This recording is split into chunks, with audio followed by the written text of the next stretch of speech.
एक मुलाकात ऐसी शख्सियतों के साथ जिन्होंने दिया है अपने जीवन को एक नया मुकाम। रूबरू कराएंगे ऐसी कुछ हस्तियों के साथ एक खास शख्सियत के साथ मुलाकात जयदेव पटेल के साथ नंबर 1 इंडिया न्यूज पर रात।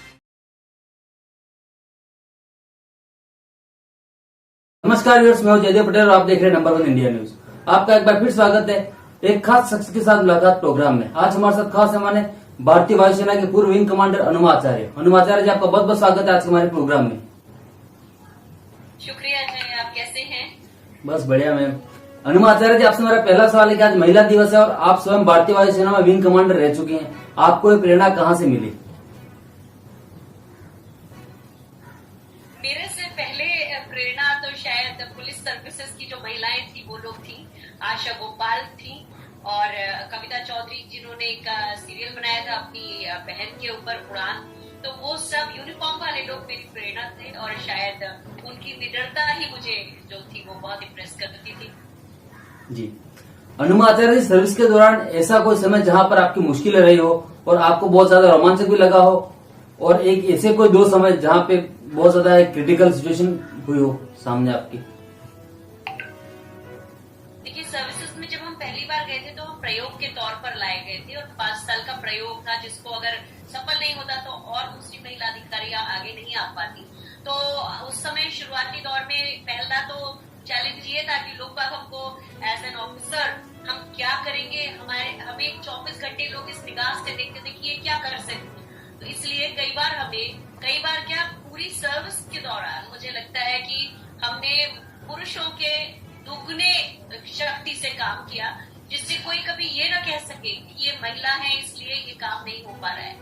एक मुझे चैलेंज याद आता है जब 2005 में पूरा हमारा डिपो, क्योंकि मैं लॉजिस्टिक्स अधिकारी हूँ तो हमें बहुत सारा वेयर हाउस में स्टोरेज रखना पड़ता है पायलट्स के जो स्पेशलाइज्ड क्लोथिंग होती है वो सब। तो पूरे मुंबई में उस समय इतनी बारिश हुई कि हमारे डिपोज में पानी भर गया था। अच्छी बात ये रही कि हमने जो ज्यादा संभाल के रखने वाले आइटम थे वो काफी ऊपर रखे हुए थे, लेकिन फिर भी काफी कुछ नुकसान हुआ। तो उस समय कमर तक पानी में जाकर उस सामान को निकलवाना जिससे कि वो ज्यादा नुकसान ना हो एयरफोर्स का, तो ये एक मुझे चैलेंज आपका अचानक पूछा है तो मुझे ये याद आता है। लेकिन उसके बाद हमारे जो डिपो का बहुत ज्यादा नुकसान नहीं हुआ था। हम मैक्सिमम सामान इंक्लूडिंग सारे कंप्यूटर्स बचा पाए। जी, अनुमाचार्य जी, आपसे मेरा क्लोजिंग क्वेश्चन है कि आज के दिन बाकी महिलाओं के लिए आप क्या सजेस्ट करेंगे, क्या मैसेज देंगे? आपकी तरफ से एक मैसेज हम चाहते हैं।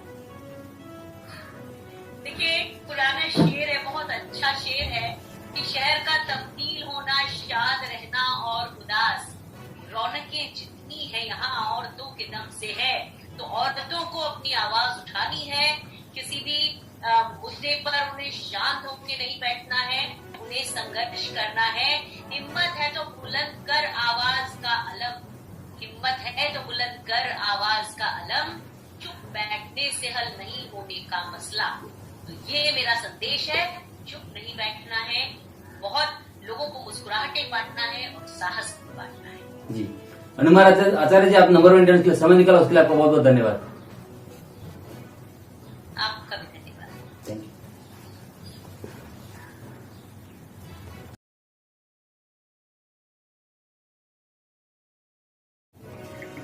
इसी कड़ी में आज के प्रोग्राम में हमारे साथ खास मेहमान है हरियाणा पुलिस के अपराध और यातायात पुलिस महानिदेशक डॉक्टर राशि सिंह। डॉक्टर राशि सिंह जी, आपका बहुत बहुत स्वागत है आज के हमारे प्रोग्राम में। डॉक्टर राशि सिंह जी, आपसे मेरा पहला सवाल है कि पुलिस सर्विस में आने का फैसला आपने अचानक लिया या फिर शुरुआत से ही मन में था कि आना है, क्योंकि महिलाओं के लिए ये सपना पहले बहुत दूर का सपना था? जयदेव, ऐसा है, जब मैं छोटी थी तो मैं तब से ही आर्मी ऑफिसर बनना चाहती थी और लेकिन जब बड़ी हुई तो पता चला कि उस वक्त तक आर्मी ऑफिसर नहीं आती थी लड़कियां, तो मैंने पुलिस ज्वाइन किया और उड़ान सीरियल देखा था। तो उड़ान सीरियल से काफी इंस्पिरेशन मिली मुझे कल्याणी सिंह के कैरेक्टर से, और बस वहीं से प्रोत्साहित होके मैंने ये डिपार्टमेंट ज्वाइन किया। जी, डॉक्टर आशीष सिंह जी, अभी तक के आपकी सर्विस के दौरान ऐसा कोई समय जहां आपको मुश्किलों का सामना करना पड़ा हो और आपको लगा हो कि सर्विस आपको छोड़ देनी चाहिए, और ऐसा कोई एक समय जहां आपको गर्व महसूस हुआ हो सर्विस को लेकर के? गर्व तो हमेशा ही महसूस हुआ है और कभी ऐसा नहीं लगा कि मुझे सर्विस छोड़ देनी चाहिए। खास करके जब बच्चे छोटे होते हैं और आपकी बहुत सारी पारिवारिक जिम्मेदारियां बढ़ती हैं, तब आपको कहीं ना कहीं एक गिल्टी फीलिंग आती है कि बच्चों का समय जो है वो नौकरी में दिया जा रहा है और बच्चों की परवरिश में आपका उतना सहयोग नहीं रहता है। लेकिन फॉर्चुनेटली मेरी मदर मेरे साथ थी, तो उन्होंने बच्चों की देखभाल की। और कई बार ऐसे होता था कि रात को पेट्रोलिंग करने जाती थी तो दोनों बच्चे मेरे साथ जाते थे, तो ऐसे में उनकी नींद भी खराब होती थी और अगले दिन सुबह का स्कूल भी खराब होता था। या जैसे कहीं आउट स्टेशन ड्यूटी लगी तो बच्चों के साथ साथ माँ बाप को भी मैं साथ लेके जाती थी कि भाई वो उनको देखभाल कर ले और मुझे जो है परेशानी का सामना ना करना पड़े और नौकरी आराम से हो जाए। तो ऐसे में ड्यूटी के साथ साथ जो है पारिवारिक जिम्मेदारियों को संभालने में एक बैलेंस क्रिएट करना पड़ता है और वो मैं बखूबी कर पाई, क्योंकि उसमें परिवार का और इन लॉज का और पति का बहुत साथ रहा और बहुत अंडरस्टैंडिंग रही। तो मेरे ख्याल से जब अंडरस्टैंडिंग होती है तो कोई ज्यादा मुश्किल आती नहीं। जी डॉक्टर आशीष जी, आपसे मेरा क्लोजिंग क्वेश्चन है कि आज के दिन बाकी महिलाओं के लिए आप क्या सजेस्ट करेंगे, क्या मैसेज देना चाहेंगे आपकी तरफ से एक मैसेज? मैं सभी महिलाओं को ये कहना चाहूंगी कि अशक्त कोई भी नहीं है। जैसे महिला सशक्तिकरण का बहुत प्रचार हो रहा है, तो महिलाएं तो कभी भी अशक्त नहीं रही और देवी देवताओं के टाइम से लेके और अभी तक महिलाओं ने अपने आप को हर क्षेत्र में प्रूव किया है। हाँ, कुछ दशकों तक या कुछ सेंचुरीज तक जो है महिलाओं को दबाया गया। उसका रीजन यही रहा कि महिलाओं को पढ़ने भी नहीं दिया जाता था और जब महिला पढ़ लिख जाती है तो वो जब एक महिला पढ़ती है तो उसके साथ साथ जो है उसका परिवार पढ़ता है और परिवार के जब प्रोग्रेस होती है तो एक समाज बढ़ता है और समाज की प्रोग्रेस होती है तो एक देश बढ़ता है। ऐसा जवाहरलाल नेहरू जी का मानना था और उन्होंने बहुत सही कहा था कि जब एक महिला पढ़ती है तो वो पूरे समाज को पढ़ाती है। तो ऐसे में जो है शिक्षित होना बहुत जरूरी है। डॉक्टर आशीष जी, आप नंबर 1 इंडियंस के लिए समय निकाला, उसके लिए आपका बहुत बहुत धन्यवाद। थैंक यू, नमस्कार। Thank you.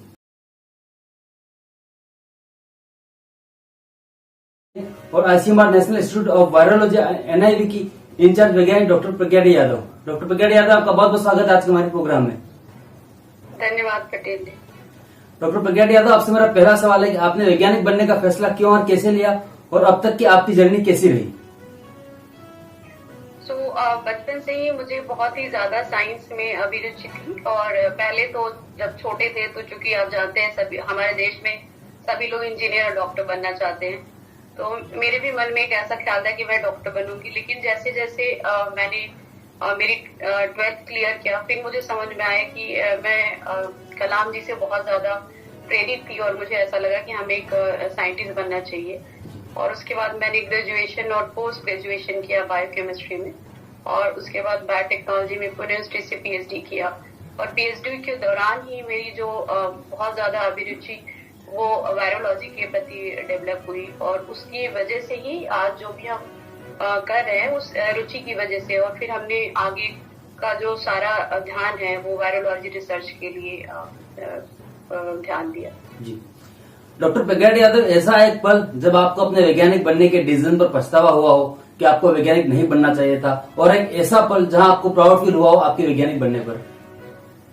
नहीं, ऐसा कभी नहीं हुआ, क्योंकि जैसे ही मैंने साइंटिस्ट के पोजीशन पे एनआईवी में ज्वाइन किया, उस समय के जो हमारे डायरेक्टर थे उन्होंने मुझे सेंटर फॉर डिजीज कंट्रोल और प्रिवेंशन जो यूएसए में है, एक ऐसी ऑर्गेनाइजेशन है जो पब्लिक हेल्थ पे काम करती है और disease discovery and high risk pathogen पे बहुत सारा काम है, उनका बहुत नाम भी है दुनिया में। वहाँ पे मुझे 1 साल एक स्पेशल फेलोशिप के लिए भेजा गया था भारत सरकार की तरफ से, जिसको उन्होंने दुनिया के ऐसे 6 साइंटिस्ट सेलेक्ट किए थे यंग एज के, जो 35 से कम थे। और उस ट्रेनिंग के दौरान जो मैंने वहाँ पे सीखा, तो उससे मेरा इंटरेस्ट जो नॉवेल वायरल डिस्कवरी और हाई रिस्क पैथोजन पे काम करने की जो अभिरुचि थी वो बहुत ज्यादा बढ़ गई। कभी ऐसा नहीं हुआ कि मुझे अफसोस हुआ कि मैं साइंटिस्ट क्यों बनी, बल्कि मुझे खुशी हमेशा रही कि मैंने साइंटिस्ट बन करके हमारे देश के लिए कुछ योगदान दिया।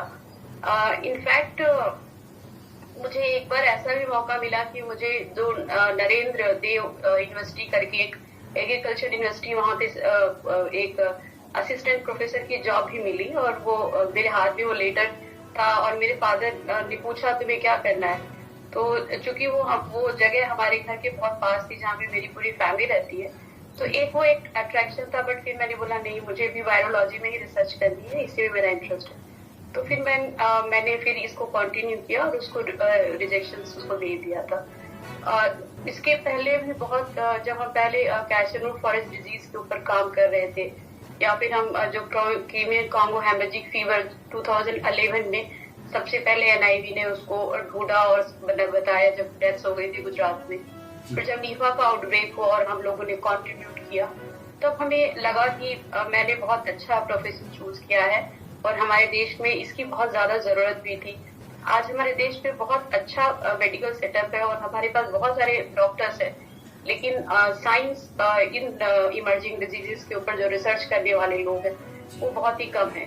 तो मुझे अपने डिसीजन पे कभी भी कोई अफसोस नहीं हुआ। जी डॉक्टर प्रज्ञा यादव, आपसे हमारा क्लोजिंग क्वेश्चन है कि आज के दिन बाकी महिलाओं के लिए आप क्या सजेस्ट करेंगे, क्या मैसेज देंगे, आपकी तरफ से एक मैसेज हम चाहते हैं। मैं जानती हूँ हमारे देश की महिलाएं बहुत अच्छा काम कर रही हैं, चाहे वो किसी भी फील्ड में हो या फिर इवन अगर कोई वो प्रोफेशन नहीं कर रहे हो, खाली हाउस वाइफ भी है, वो अपने बच्चों की अच्छी शिक्षा के लिए, अपने परिवार को चलाने के लिए बहुत अच्छा एफर्ट्स कर रही है। और सभी लोग कोशिश कर रहे हैं कि जो हमारी बच्चियां हैं या जो हमारे बच्चे उनको एक अच्छी एजुकेशन मिले। तो अगर हम सबसे पहला जो सबसे इम्पोर्टेंट मैसेज हमारे देश की सभी महिलाओं के लिए कि हमें हमारे बच्चों को शिक्षित करना है और अच्छे संस्कार देने हैं। उसमें हमें उन्हें ये सिखाना है कि जो एक डिस्क्रिमिनेशन मेल और फीमेल चाइल्ड का वो बिल्कुल भी नहीं होना चाहिए, और ये सबसे पहले माँ की तरफ से आता है। अगर माँ उनको ये बता पाए कि दोनों बराबर है और दोनों को बराबर से एक जैसा उनको सिखाए, उनको ट्रीट करे, तो ये बहुत लंबे समय तक उनको उनके मस्तिष्क में ये चीज रहेगी।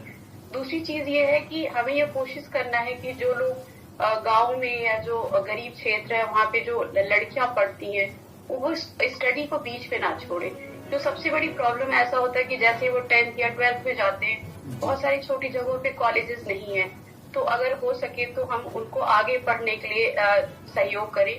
जो लोग हमारे समाज में जिनके पास अच्छा पैसा है और वो जो सहयोग कर सकते हैं, वो ऐसे वर्क को आगे लाने के लिए कोशिश करें। हमारे देश में बहुत सारे ऐसे स्कीम ऑलरेडी चल रही है। उसके साथ मैं ये भी कहूंगी कि हम महिलाएं हैं तो डिस्क्रिमिनेशन नहीं होना चाहिए, बल्कि जो लोग डिजर्विंग हैं वही आगे आने चाहिए। साथ में हमें एक और जो अभी बहुत ज्यादा जरूरत है कि हमें बहुत एजेड हो जाएंगे तो भी पोजीशंस मिलेगी या लीडरशिप मिलेगी, ऐसा नहीं होना चाहिए। जो हमारी यंग फीमेल कैंडिडेट्स हैं उनको हमें आगे लाना चाहिए, जिनके पास कैपेबिलिटी है, वो अच्छा काम कर सकते हैं और उनके नए आइडियाज को इम्प्लीमेंट करने की कोशिश करनी चाहिए। भारत सरकार आईसीएमआर, डीबीटी, सीएसआईआर, ये जो भी रिसर्च ऑर्गेनाइजेशन है, डीएसटी, वो लोग बहुत सारे एफर्ट्स कर रहे हैं। महिलाओं को, जिन लोगों ने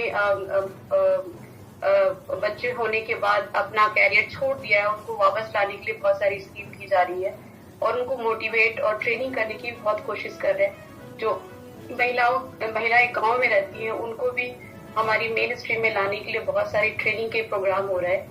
बट इसके अलावा इंडिविजुअली भी हम सभी महिलाओं को एक दूसरे की सहायता करना बहुत जरूरी है, जिससे कि हम सब मिल करके देश के प्रगति में सहयोग कर सकें। जी डॉक्टर प्रज्ञा यादव, आप नंबर 1 न्यूज के लिए समय निकाला, उसके लिए आपका बहुत बहुत धन्यवाद।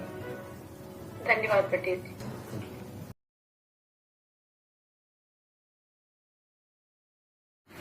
इस कड़ी में आज के प्रोग्राम में हमारे साथ खास मेहमान है दिल्ली दंगों पर लिखी गई Delhi rise 2020 the untold story की लेखिका प्रेरणा मल्होत्रा। प्रेरणा मल्होत्रा जी, आपका बहुत बहुत स्वागत है आज के हमारे प्रोग्राम में। आपका बहुत बहुत धन्यवाद। प्रेरणा मल्होत्रा जी, आपसे हमारा पहला सवाल है कि आज महिला दिवस है और ऐसे में आप स्वयं एक लेखिका हैं, तो आपको लेखिका बनने की प्रेरणा कैसे मिली? मैं लेखिका होने से पहले एक शिक्षिका हूँ और शिक्षण के साथ ही लेखन का काम शुरू हुआ।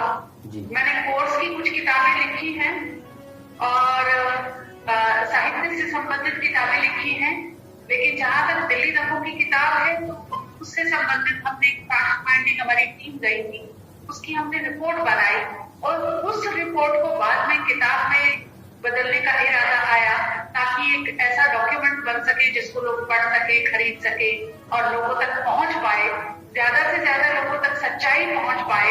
किताब लिखने के पीछे इरादा था। जी, प्रेरणा मल्होत्रा जी, आपके द्वारा कौन कौन सी बुक लिखी गई है अब तक?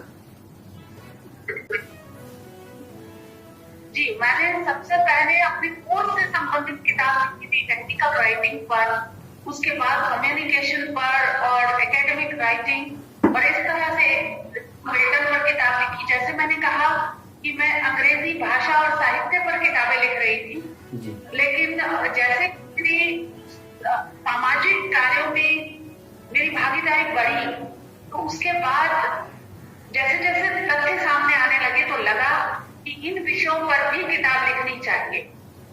तो एक तो ये जो दिल्ली दंगों पर लिखी गई किताब है, आप जानते हैं कि अमेज़न पर अपनी कैटेगरी में ये बेस्ट सेलर हो गई थी, और उसके बाद किस तरह लोगों ने हंगामा किया और ब्लूम्सबरी के पब्लिशर थे, इन्होंने इस किताब से हाथ खींच लिए। उसके बाद हमारे पास कोई पब्लिशर नहीं था और हमें पता नहीं था कि हम किसके साथ पब्लिश करें। तो फिर गरुड़ा प्रकाशन हमारे सामने आए और वहां पर भी लोगों ने बहुत साथ दिया इस किताब के साथ। तो एक ही रात में यूं कहिए जब बुकिंग खुली तो 15,000 इसकी कॉपियां बुक हो गई थी। तो इस तरह से और ये बेस्ट सेलर किताब हो गई, क्योंकि हमने उसके अंदर जो कुछ लिखा था वो मीडिया से बिल्कुल हटकर था और लोग दिल्ली दंगों की सच्चाई जानना चाहते थे कि क्या है जो क्यों हो गया दिल्ली दंगे, क्या वो एक भाषण के बाद होने वाली प्रतिक्रिया थी या फिर ये सोची समझी साजिश थी। जी। और मैं आपको बताऊं 2 साल पहले जब ये कहा था ये प्री प्लान कॉन्स्पिरेसी है, तो लोगों ने कहा कि तब अलग तरह के नैरेटिव चल रहे थे, और आज आप देखिए कि पुलिस भी और कोर्ट भी उसी उनकी जांच में ये भी बात सामने आ रही है ये प्री प्लान कॉन्स्पिरेसी। और ये बात हमने ग्राउंड पर जाकर जो हमने अध्ययन किए थे, जो रिपोर्ट बनाई थी, उसके आधार पर हमने ये कहा। जी, प्रेरणा मल्होत्रा जी, आपसे मेरा क्लोजिंग क्वेश्चन है कि आज के दिन बाकी महिलाओं के लिए आप क्या सजेस्ट करेंगे, क्या मैसेज देगी? आपकी तरफ से एक मैसेज चाहेंगे हम। महिलाओं की जहां तक बात है, महिला और पुरुष ये दोनों एक दूसरे के विकल्प नहीं है, दोनों ही एक दूसरे के पूरक हैं। चाहे वो परिवार हो, समाज हो, राष्ट्र हो या पूरी सृष्टि हो, दोनों को मिलकर चलानी है और अपनी अपनी भूमिका उनकी तय है। भूमिका के मायने कि दोनों की अपनी विशेषताएं हैं, महिला की अपनी है, पुरुष की अपनी विशेषता है, तो किसी को कम आंकना या किसी को बढ़ाकर आंकना वो ठीक नहीं रहेगा। तो एक सबको बराबरी का अधिकार जो हमें संविधान देता है, जो यहाँ तक कि हमारी जो एक जिसको कहे कि कल्चरल लेगेसी है, हमारी सिविलाइजेशन, उसकी जो वैल्यूज कहती हैं, जो महिलाओं को जो गाती फैक्ट्री, वो हमारे रोल मॉडल्स हैं। तो उस दृष्टि से भी देखा जाए तो हमें बिल्कुल आप देवी माने या ना माने, लेकिन बराबर का मनुष्य तो स्वीकार करना पड़ेगा, क्योंकि वो किसी भी तरह से कमतर नहीं है। मेरा यही संदेश है पुरुष वर्ग से कि कोई कंपटीशन नहीं है दोनों के बीच, दोनों को साथ साथ चलना है और एक दूसरे का सम्मान करते हुए, एक दूसरे को इज्जत के साथ आगे, एक दूसरे की रिस्पेक्ट करते हुए मान सम्मान के साथ आगे बढ़ना चाहिए। जी, प्रेरणा मल्होत्रा जी, आपने नंबर 1 इंडियंस के लिए समय निकाला, उसके लिए आपका बहुत बहुत धन्यवाद। जी, आपका